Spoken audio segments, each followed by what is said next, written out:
చూస్తున్నారు కదండి. ఇప్పుడు మనం దమ్ బిర్యానీకి లేయర్స్ వేసుకుంటాము. ఆ లేయర్స్ ఎలా వేసుకోవాలో చెప్తాను. అన్నం ఉడికిన అన్నము హాఫ్ బాయిల్ 3/4 ఉడకాలి. ఉడకబెట్టుకున్న చికెను, బ్రౌన్ ఆనియన్స్, పుదీనా, కొత్తిమీర, నిమ్మ చెక్కలు, పాలు, ఆయిల్. ఇప్పుడు ఎలా వేసుకోవాలో చూద్దాం.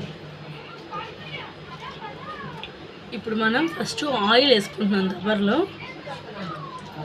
ఎందుకంటే దబర్లో ఆయిల్ వేసుకుంటున్నాం కదా, కిందంతా ముందు ఆయిల్ స్ప్రెడ్ అయిపోతుంది, మనకి తొందరగా మాడదన్నమాట. ఇలా దబరంతా స్ప్రెడ్ చేసుకోవాలి.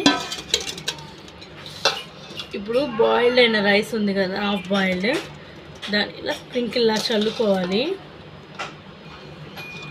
ఇలా స్ప్రింకిల్లా చల్లుకోవాలి, మొత్తం వేసుకోవాలండి. మొత్తం పరుచుకున్నట్టుగా వేసుకోవాలి.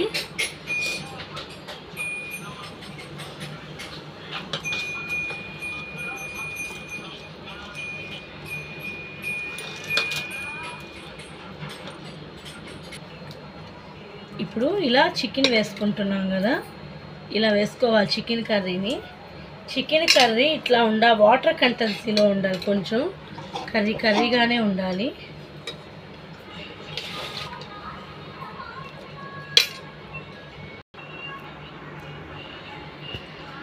ఇట్లా మొత్తము వేసేసుకోవాలి.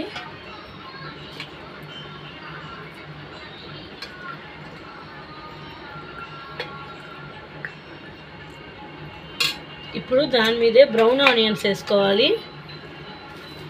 ఇట్లా బ్రౌన్ ఆనియన్స్ కూడా మొత్తము అన్నం అంతా వచ్చేటట్టుగా వేసుకోవాలి. కొంచెము పుదీనా, కొత్తిమీర కూడా వేసుకుంటున్నాము. ఇట్లా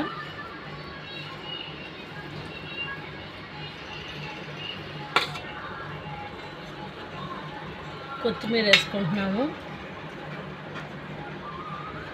నిమ్మ చెక్క ఒక్కరంతా లైట్గా అట్లా స్ప్రింకిల్ చేసినట్టుగా వేసుకోవాలి. మళ్ళీ కొంచెం చూసారు కదా, ఇవన్నీ ఖచ్చితంగా వేయాలి లేయర్కి. కొంతమంది 2 లేయర్లకు వేసుకుంటారు, నేనైతే 2 లేయర్స్ వేస్తాను. ఇట్లా మళ్ళీ కొంచెం ఆయిల్ వేసుకుంటే బాగుంటుంది. మళ్ళీ అన్నము వేసుకుంటున్నాము. చూస్తున్నారు కదా, అంటే నేను వేసేది నా స్టైల్లో నేను వేస్తున్నాను. ఒక్కొక్కరు పచ్చి చికెనే ఉడకబెట్టుకుంటా కూడా వేసుకుంటారు. కొంతమంది ఏంటంటే అన్నం హాఫ్ బాయిల్ అయ్యి నాలాగా కొంచెం కూర చేసేసుకొని అయిపోతుంది. కొంతమంది పచ్చి చికెన్లోనే చేసుకుంటారండి. అన్నము పచ్చి చికెన్ 2 ఒకేసారి బాయిల్ చేసుకుంటారు. నాకు ఇట్టే అలవాటు. నేను ఇప్పుడు దాకా ఎప్పుడు ఫెయిల్ అవ్వలేదు, ఇలానే బాగా వచ్చింది నాకు అందుకే ఇట్టే సెట్ అయిపోయింది. ఇలా చేసుకోవాలన్నమాట.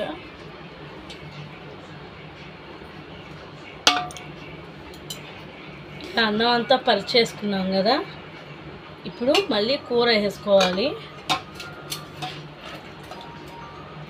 సేమ్ అన్నమాట, ఇందాక చేసిన ప్రాసెస్సే మళ్ళీ మనం రిపీట్ చేస్తున్నాం అంతేను. మామూలుగా అయితే అందరూ ఒక లేయరు అట్లా వేసేసుకుంటారు. నేను ఇలా వేసుకున్నందువల్ల నాకైతే కొంచెం బాగా ఉడికి దమ్ అయినట్టు అనిపించింది.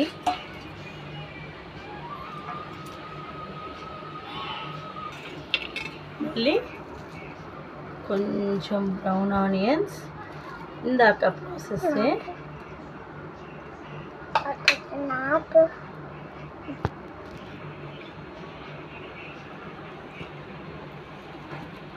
పుదీనా కొంచెం, కొత్తిమీర కొంచెం,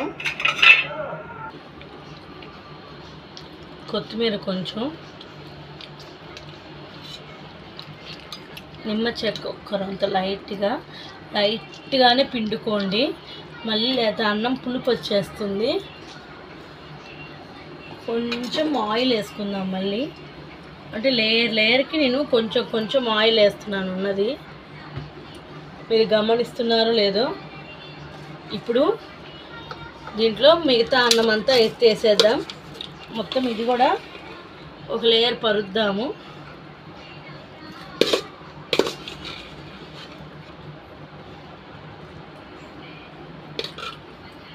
మళ్ళీ ఇట్లా లేయర్లు పరుచుకున్నాం కదండి.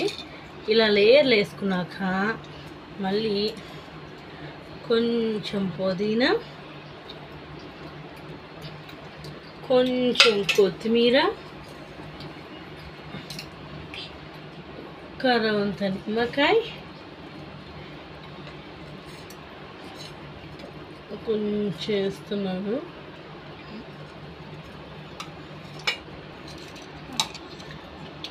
బ్రౌన్ ఆనియన్స్, జీడిపప్పు వేసుకోవాలనుకునే వాళ్ళు కూడా జీడిపప్పు వేసుకోవచ్చండి. ఇట్లా జీడిపప్పు అయినా వేసుకోవచ్చు. నేనైతే జీడిపప్పు వేయట్లేదు, స్కిప్ చేస్తున్నాను.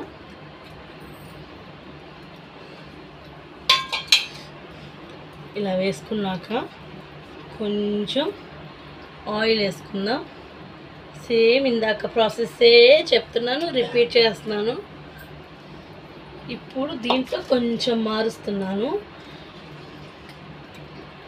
ఈ పాలు ఉన్నాయి కదా, ఈ పాలలో మనం మామూలుగా అయితే కుంకుమ పువ్వు ఉంటే కుంకుమ పువ్వు వేసుకోవచ్చండి. కుంకుమ పువ్వు లేని వాళ్ళు కొంచెం లైట్గా ఫుడ్ కలర్ వేసుకొని పాలు, ఒక టీ గ్లాస్ పాలు తీసుకొని తిప్పుకొని దాన్ని ఇలా వేసుకోవాలి. చూస్తున్నారు కదా, కలర్ఫుల్గా ఇలా తిప్పుకొని వేసుకోవాలి. ఇప్పుడు ఇది ఇలా అయిన తర్వాత ఇప్పుడే మనకి స్మెల్ కొంచెం మారుతుంది చూడండి. చూసారు కదా, ఇది ఇట్లా లేయర్స్ వేసుకోవాలి. ఈ లేయర్స్ వేసుకున్న దాన్ని మనం దమ్ పెట్టుకోవాలి. ఈ దమ్ ఎలా పెట్టుకోవాలో నేను మీకు చెప్తాను. ఫస్ట్ మూత పెడుతున్నాను. ఇప్పుడు దీన్ని మనం ఒక 45 మినిట్స్ దమ్ పెడదాము. సిమ్లో పెట్టేసి పెనం కింద పెట్టి పెనం మీద దబర్ పెట్టి చేయాలి. ఆ ప్రాసెస్ మీకు నేను చూపిస్తాను రండి. ఇలా పెనం పెట్టుకోవాలండి. ఇట్లా పెనం పెట్టుకున్న తర్వాత నేను దబర్ ఇలా మామూలుగా అయితే నాకు ఇది వరకు నాకైతే కాడ లేని పెనమే ఉండింది, అది పోయింది. నేను మళ్ళీ దీనికోసము కాడున్న పెనం తీసుకుంటాను, కాడ లేని పెనం తీసుకుంటాను, సారీ. ఇప్పుడు నేనైతే దీంతోనే పెడుతున్నాను. మామూలుగా అయితే మీరు పెట్టే పంతే కాడ లేని పెనం మీదే పెట్టండి. కాడ ఉన్న పెనం మీద బాగా దమ్మవుదు అంటారు. ఇలా పెట్టుకున్నాం కదండి. ఇలా రోల్ ఉంటుంది కదా మన దగ్గర, ఏదైనా బరువైనది పెట్టుకోవాలి. లోపలున్న వేడి బయటికి రాకుండా దమ్ అయ్యేదానికి. మామూలుగా అయితే చపాతీ పిండి కూడా పెట్టుకుంటాను. నేనైతే చపాతీ పిండి ఎప్పుడు పెట్టను. మామూలుగా అయితే వాటర్ అట్లా పెట్టుకుంటాము, ఒక గిన్నెలో వాటర్ పోసి కూడా పెట్టుకోవచ్చు. నేనైతే ఈ రోలే పెడుతున్నాను, బరువుగా ఉంటుందని. ఇది కిట్టే వదిలేసేసి ఒక 50 నిమిషాల వరకు, 45 నాకు తెలిసి 45 నిమిషాల నుంచి 50 నిమిషాల లోపే అది దమ్ అయిపోతుంది. ఒకసారి చూసుకొని ఉడికిందా లేదా, దమ్ అయిందా లేదా అని చూసుకొని ఆపేయడమేనండి. మీకు 50 నిమిషాల తర్వాత నేను మళ్ళీ చూపిస్తాను.